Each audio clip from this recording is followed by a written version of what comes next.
All right, so we're going to talk about word marks and the design process we're going to go through.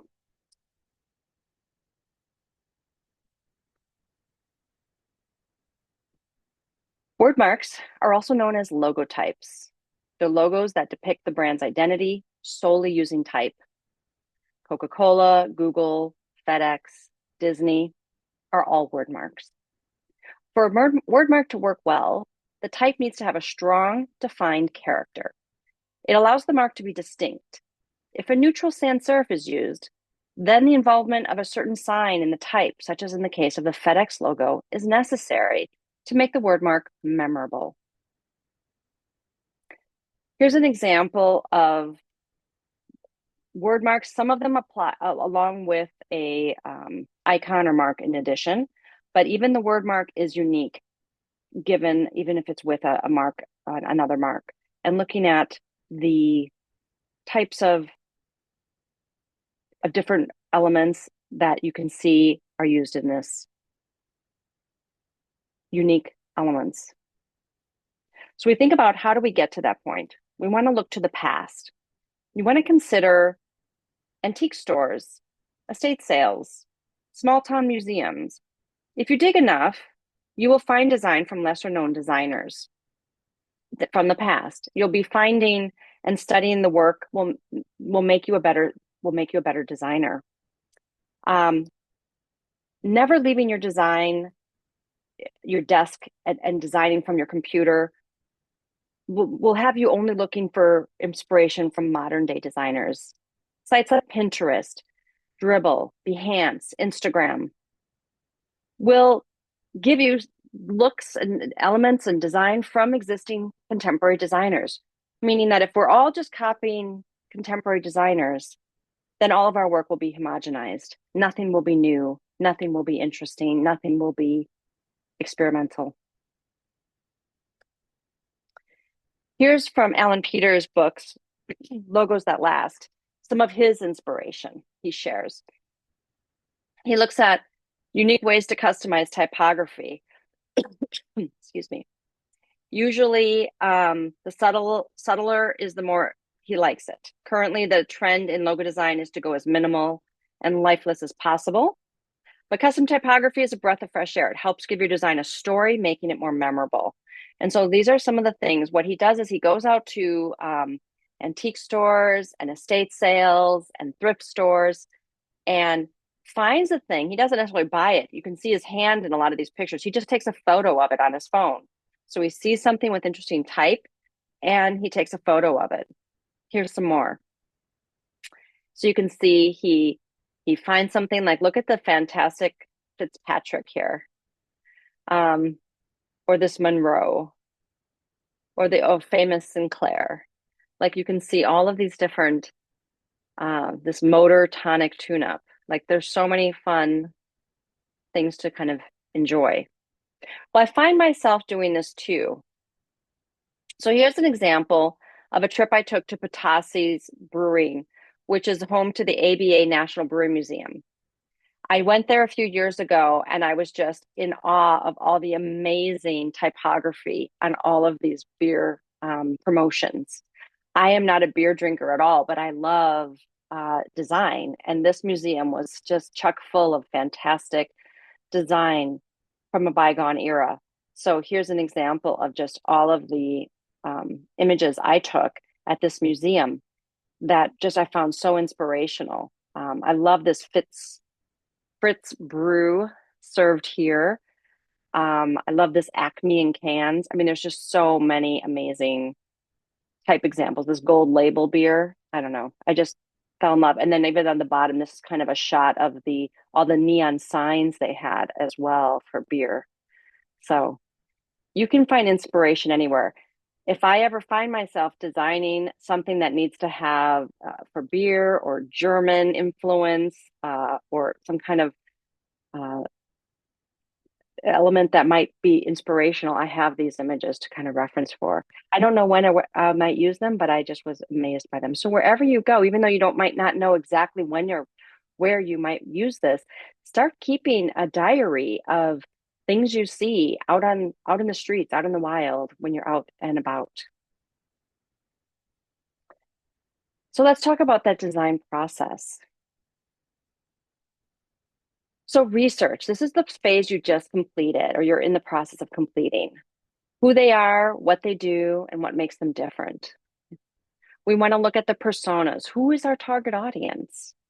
Who are the competitors?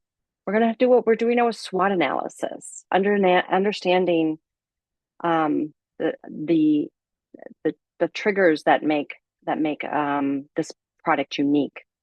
From that, we're going to create a value proposition statement, a focused messaging statement, a mission statement, a vision statement.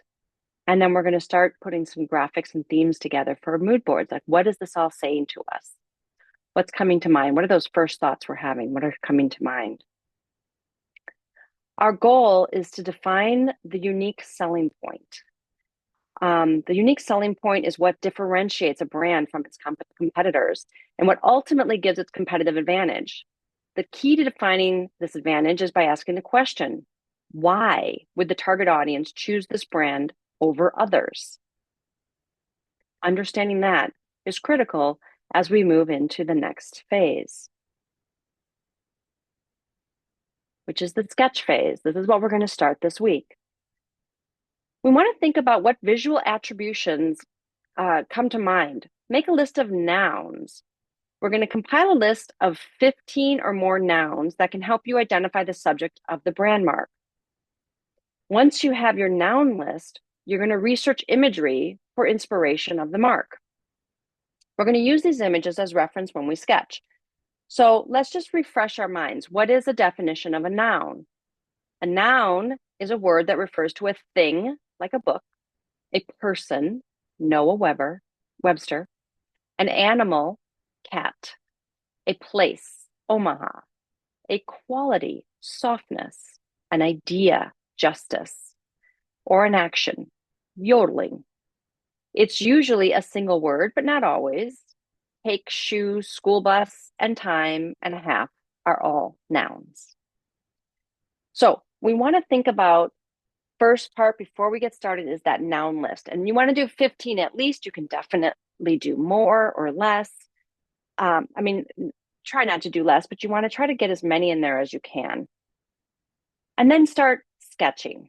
Now, here's some examples from George Bukas from Principles of Logo Design of the way he starts his process with sketches, kind of just as many as possible, more and more and more. You ultimately want to do at least in the more you can do as possible. The average I hear from most books I've read about the process of design is 50 per design project. You want to try to do as many as possible because your first ideas are never the best. It's not until you get into the 20, 30 range that they really start to kind of evolve and become something. Here's some examples from past students in this class. So we ultimately are going to do 30 for our assignment. And I encourage you to do more. 30 is the minimum. And you can see all of the different ways that the student is thinking about their word mark. Here's another one. The student did 40. And this is another one looking at all the different ways they can envision their word mark.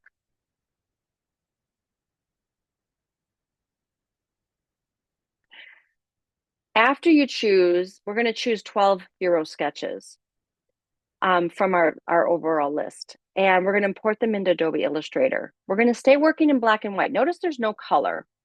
Color is the last thing we do. We're going to work in Illustrator. We're going to begin tracing our sketches. We're going to use the pen tool, the pencil tool, shape tools, and the type tool. We're going to do a word mark exploration. We're going to do refinements. And we'll start kind of looking at some of these ideas now more defined.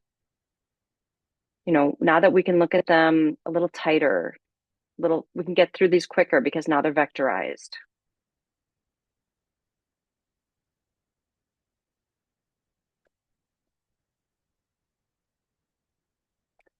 Then we're going to move into the brand system. So now we're going to talk about colors. We're going to look at color palettes. We're going to look at typography, both primary and secondary. We're going to look at signature lockups, horizontal and stacked. We're going to apply colors to mark. So here's an example. So we're going to start looking at color palettes, kind of identifying which color palettes might be the right ones for us. We're going to start looking at typefaces that we want to work with, typefaces we want to manipulate. We want to look at different lockups. So for example, a horizontal lockup is this one here with room spelled out horizontally. And then you can see the R has been pulled out with stacked on top of the word room. And why do we need that? Why would we need to pull out one letter and have that be another element of our brand? Well, because of social media, right? You have a little square, a little circle for your Instagram, for your Facebook or social media or TikTok or whatever your social media is. You need to be able to have your mark work in the tiniest way on the corner of your phone.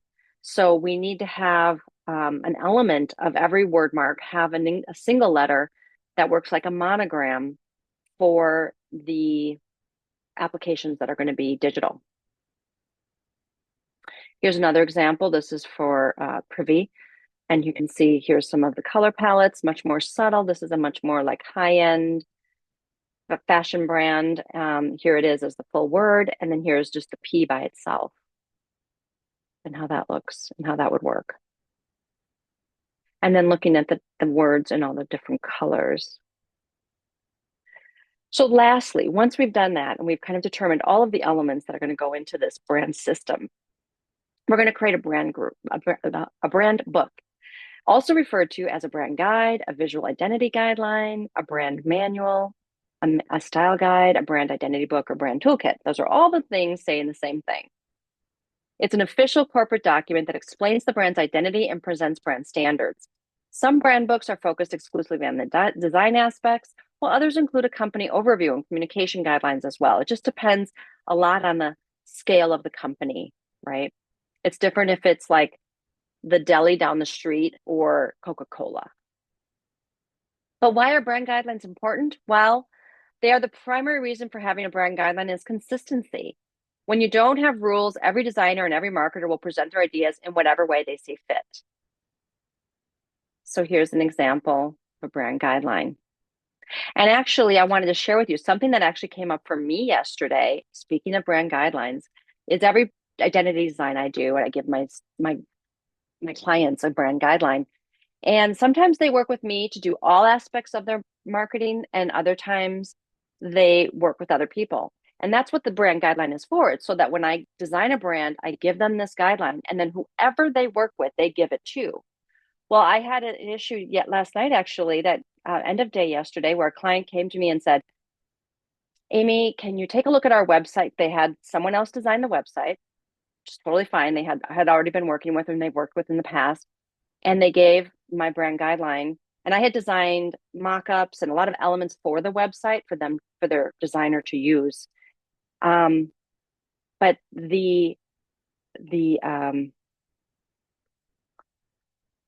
what they got was definitely not. I'm going to just let's see. I'm an illustrator. What they got was not being used. The guidelines were not being used. I'm going to stop sharing and I'm going to show you a little example of why this is so important. And it's actually perfectly timed for me to share this with you as we're talking about this. So they asked me to review it. And so here's some excerpts from my guidelines. So here's the positive usage primary badge logos. And then here's their horizontal signature. This designer decided to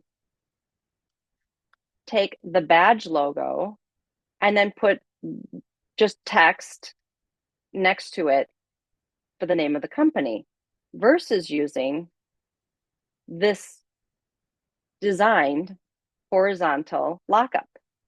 So if you need a horizontal use, this is what they were supposed to use. So when their design goes into a mobile app, look at what happened. Look how tiny the badge logo gets. And then they have this type, nothing aligning. It's kind of all over the place. So here's a perfect example of I designed a horizontal lockup of this design for this type of use. And this designer just totally ignored the brand guidelines and did their own thing. Then they did things like not include brand colors, put buttons in the middle of images. And then the packaging mock-ups and things that I did to use for the website, they cropped in so tightly that you wouldn't even know what the package looked like. So you wouldn't understand that this is a pouch with a little screw top lid. They cropped in so tightly, all you could see. So I'm actually now showing them, like, again, not using a brand color, not using the correct type, like all the things that are wrong. This is what my brand guideline book told them how to use. So then I have more examples from the brand guidelines kind of saying how the type is used. So this is the primary type family, Winslow variable, and this is how you should use it. Headlines, packaging, product names, subheads, quotes, product details. The secondary typeface is Futura, and it should be used for body copy, captions, and legal copy. And here you can see where they are using it sometimes correctly, like these headlines are correct, but they're in different colors for some reason, and this isn't a brand color. And then sometimes they're using it pretty close, but it's not it's not Futura. They've chosen not Futura, and here's the wrong typeface. So there's like a lot of things. The buttons are all different. Like here on the same web page is a rounded button with the typeface, and here it is a squared, different color. I mean, so there's just a lot of elements. And again, then we get to this third section of the front page. This is all just the first home page. And none of these typefaces are brand typefaces. All of them are something else. So it's like the brand guidelines are the guide to take you through anything you're doing, and that should be followed. And then here I'm reminding them what our actual color palette is. It's these 6 colors. This blue is not our blue. Our blue is this. So on and so forth. So this is why that brand guidelines is so important. And so the brand guidelines, I don't know if I have it. Oh yeah, I can bring it up over here. So here is, just to give you an example of an actual brand guideline. This is the brand guidelines for Delta Boy. Sorry, I'm just trying to move this Zoom window. There we go.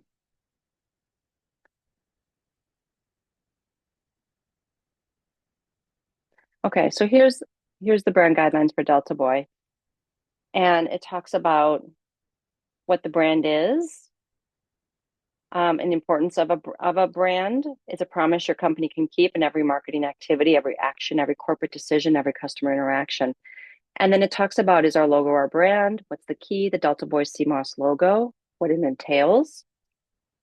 I then go into the colors, and how they're used. I also indicate what are primary colors. So these 3 top ones are the primary colors that should be used for the brand. And then these are secondary colors down here, right? And then I go into the same thing with typography, the primary and the secondary. Here we go into a safe space. So here you have, this is the badge logo, and we use the O from Moss as our spacer. Same here in our horizontal lockup. We also have a stacked lockup. And then we have just Delta Boy by itself for when it's not a CMOS product, because they also have some other products they're going to be branching into that will not include CMOS. So they wanted one that just said Delta Boy. So, and then these are all the variations. We have primary usage and the negative usage or the inversed usage. Here's the social media marks we use down here, which are just the badge of CMOS. This has been replaced. I just redid their packaging. This was their old packaging. So I'm going to replace this. Actually, that's my next project this week, is to replace the packaging info with the new packaging I designed. We also want to show them unacceptable uses of brand. So in other words, how we're not going to use the secondary colors in the mark ever. And we're also not going to change out the graphic inside the badge ever. It's always going to be and we're not going to create our own horizontals, which is kind of what that web designer did. So that's kind of the basic um, elements of a brand guidelines. So, any questions?